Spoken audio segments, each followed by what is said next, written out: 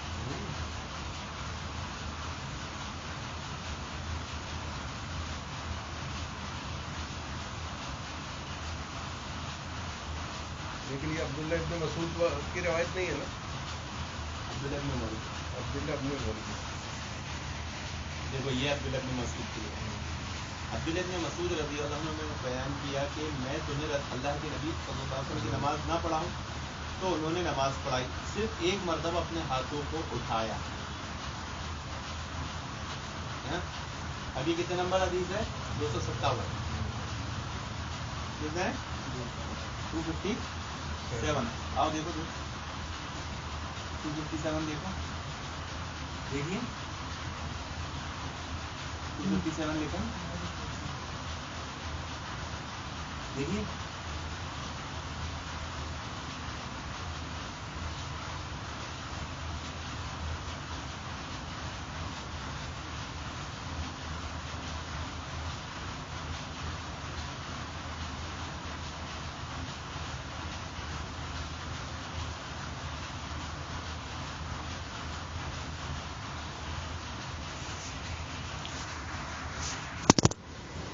پڑھنی پڑھو نا دور سے. سفیان ثوری اور کوفہ ابھی کون ہے؟ ابھی دیکھ لیا, پہلے 257 دیکھ لیا. اب اس کے اوپر 256. یہ حدیث بیان کرنے سے پہلے امام ترمذی کیا فرما رہا؟ امام ترمذی کہتے ہیں اس میں عمر رضی اللہ عنہ کی حدیث صحیح جس کے اوپر گزری رفع الدین والی. اس باب میں عمر, علی, وائل بن حجر, مالک بن حویرث, انس, ابو ہریرہ, ابو امیر سعدی, سہل بن سعد, محمد بن مسلمہ, ابو قتادہ, ابو موسیٰ اشعری, جابر اور عمیر لیثی رضی اللہ عنہ سے بھی احادیث آئی ہے. میرے رفع الدین کرنے کتنے سارے صحابہ سے حدیث آئی ہے. یہی صحابہ اکرام میں سے بعض اہل علم جن نے ابن عمر، جابر بن عبداللہ، ابو ہریرہ، انس، ابن عباس، عبداللہ بن زبیر رضی اللہ عنہ وغیرہ بھی شامل ہیں، اور تابعین میں سے حسن بصری، عطا، طاؤس، مجاہد، نافع، سالم بن عبداللہ، سعید بن جبیر وغیرہ کہتے ہیں، اور یہی مالک، معمر، اوزائی، ابن عوینہ، عبداللہ بن مبارک، شافعی، احمد اور اسحاق بن راہوی بھی یہی کہتے ہیں. یعنی سب امام سب یہ کہہ رہے رفع الدین والے. عبداللہ بن مبارک کہتے ہیں جو اپنے دونوں ہاتھ اٹھاتے ہیں ان کی حدیث دلیل صحیح ہے. جو رفع الدین کہتے ہیں ان کی دلیل صحیح ہے. کون کہہ رہے ہیں؟ عبداللہ بن مبارک. کون ہے؟ امام حنیفہ کے شاگرد. پھر انہوں نے بطریق زہری روایت کی ابن مسعود کی حدیث نبی کریم صلی اللہ علیہ وسلم نے صرف ایک مرتبہ اپنے ہاتھ اٹھائے والی ثابت نہیں ہے. کتنے نمبر ہے؟ 200. وہ حدیث نقل کرنے سے پہلے امام ترمذی اس کا حکم بتا رہا ہے. 11 نمبر یہ ثابت نہیں. پھر بھی آدمی بولے نہیں ثابت ہے ثابت ہے ثابت ہے. تو کوئی اصول ہے؟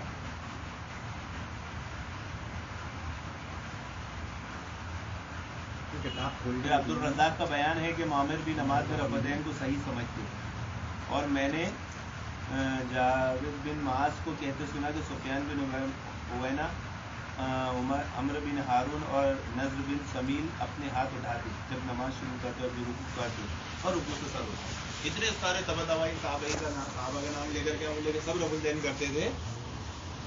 عبداللہ بن عمر کی حدیث ثابت، عبداللہ بن مسعود کی حدیث ثابت. تو یہ امام بخاری کا قول نقل کر رہے ہیں. امام بخاری کیا کہتے ہیں؟ رفع الدین میں کسی ایک صحابی سے بھی ترک رفع الدین ثابت نہیں. وہ تو عبداللہ بن مسعود کا دفاع کر رہے ہیں کہ عبداللہ بن مسعود سے بھی ثابت نہیں ہے کہ انہوں نے ترک رفع الدین کیا ہو. اب حدیث کا ماہر کون ہے؟ حدیث کا ماہر کون ہے؟ کون سا؟ امام بخاری سے آگے ہے کوئی؟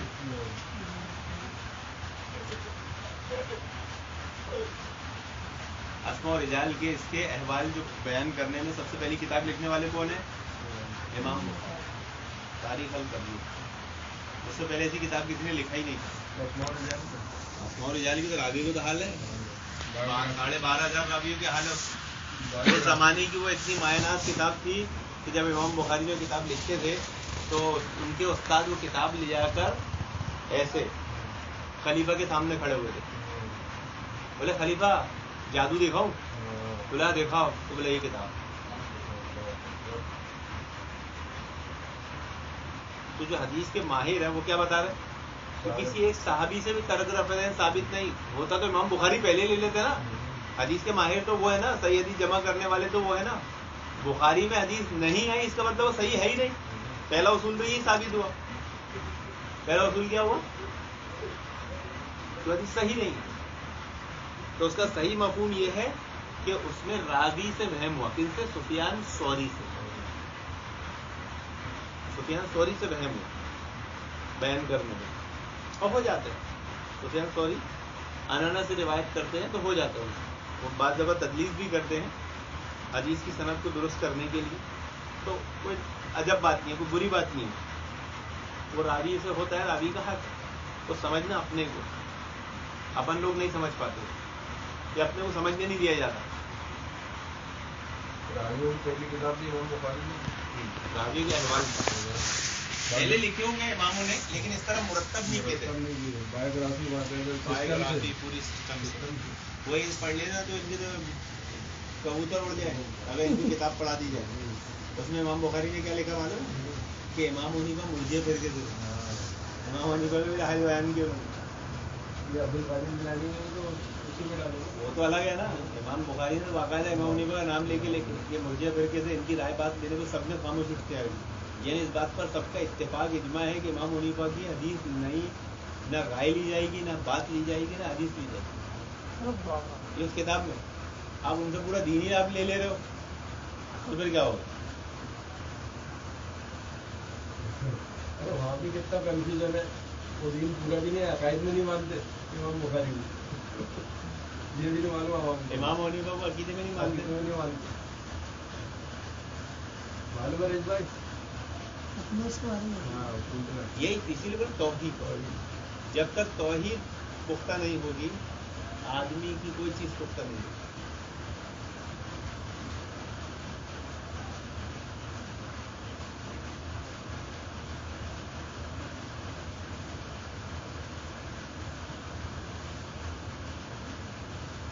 حالانکہ وہ پاکستان کے مولانا طارق مسعود صاحب وہ بتاتے اس کے بارے میں کیا سنا میں تو بیان لیکن وہ اپنی ہمت مانگیں گے. بس حکم ربی کا بلا کسی میں معافی میں ہوگا، کسی ناشکر گناہگار کی بات ماننا ہی مت. اللہ تعالیٰ نے حکم دیا قرآن میں. انہوں نے تو اپنے جانتے تابعینوں کو بولے گھاڑ میں ہے بھائی جس کسی ناشکر گناہگار کی بات مانو ہی مت، تو ایسے شخص کی بات لینا، دین لینا، اس سے کتنی شرم کی بات ہے، کتنا نقصان دائک بات ہے. جب ان کا اصول درست نہیں، جب ٹرین ہی آپ کی جا رہی کھنڈوا بیٹھ گیا میں ممبئی جاؤں گا تو جاؤ گے کیا کبھی؟ بولے نہیں وہ اچھی ٹرین تھی، بہت صفائی تھی، بہت زبردست چل رہی تھی، وہ خود بھی چل رہی تھی لیکن وہ جہاں تو کھنڈوا رہی تھی. جب طارق مسعود کا خود کا اصول صحیح نہیں ہے تو آپ کا اصول کیسے صحیح ہوگا؟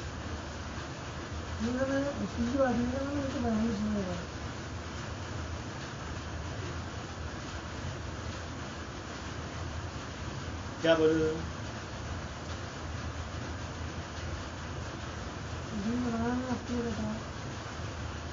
تو کنفیوز کر رہے تھے نا.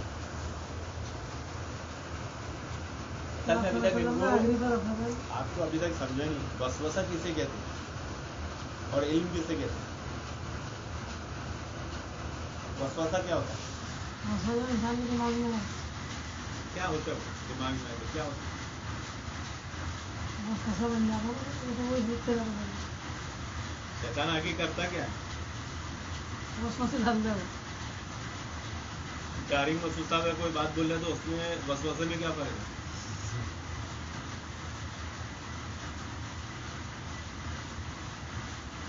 تمہیں ایسا کرنے آیا تھا، شیطان نے تمہارے دماغ میں بات دی ارے ایسا بھی تو ہے. ابھی آج میں فجر پڑھایا، میں ایک آیت پہلی سے تلاوت کر دی، ایک آیت کی بات سجدہ تلاوت، اس سے پہلے میں سجدہ تلاوت میں چلا گیا. ایسے دماغ میں آیا یہ کیا ہوگا میں نے تو وسوسہ یہ ہوتا آدمی یہ کرنا وہ تو سجدہ سمجھ آگے پیچھے چلو ساڑھے ڈالو. انسانوں میں بھی شیطان صفت لوگ ہوتے کہ ان کو کیسے پکڑو؟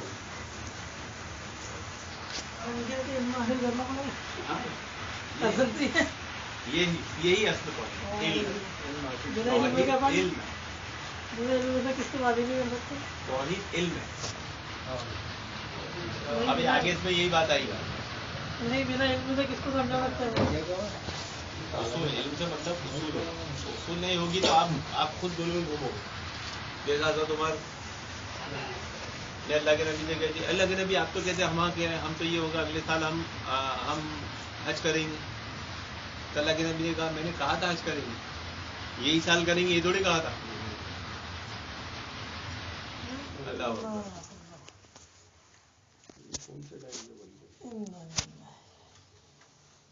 اب وہ حضرت عمر تھے اور اللہ کے نبی کی بات تھی تو اللہ کے نبی کی بات سے وہ کیا مانا مفہوم سمجھ لی. ایک حدیث سننے میں آئی تھی کہ آپ صلی اللہ علیہ وسلم ایک مرتبہ خاموشی اختیار کر لیے کسی باغ کے اندر گئے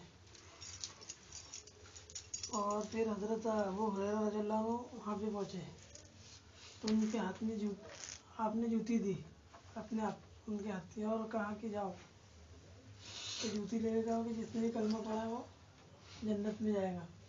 تو حضرت عمر رضی اللہ عنہ بات معلوم پڑی تو حضرت عمر رضی اللہ عنہ نے کہا کہ اللہ کے نبی پھر لوگ عمل کرنا چھوڑ دیں گے تو آپ لوگوں کو عمل کرنے دو، تب وہ اختیار کرنے تو آگے بڑھنے دو، تو اس پہ ہی اتفاق کر دیں گے وہ. تو پھر آپ نے فرمایا کہ ایسا بھی ہے. اچھا سننے والی حدیث تو دو حدیث الگ الگ ہے.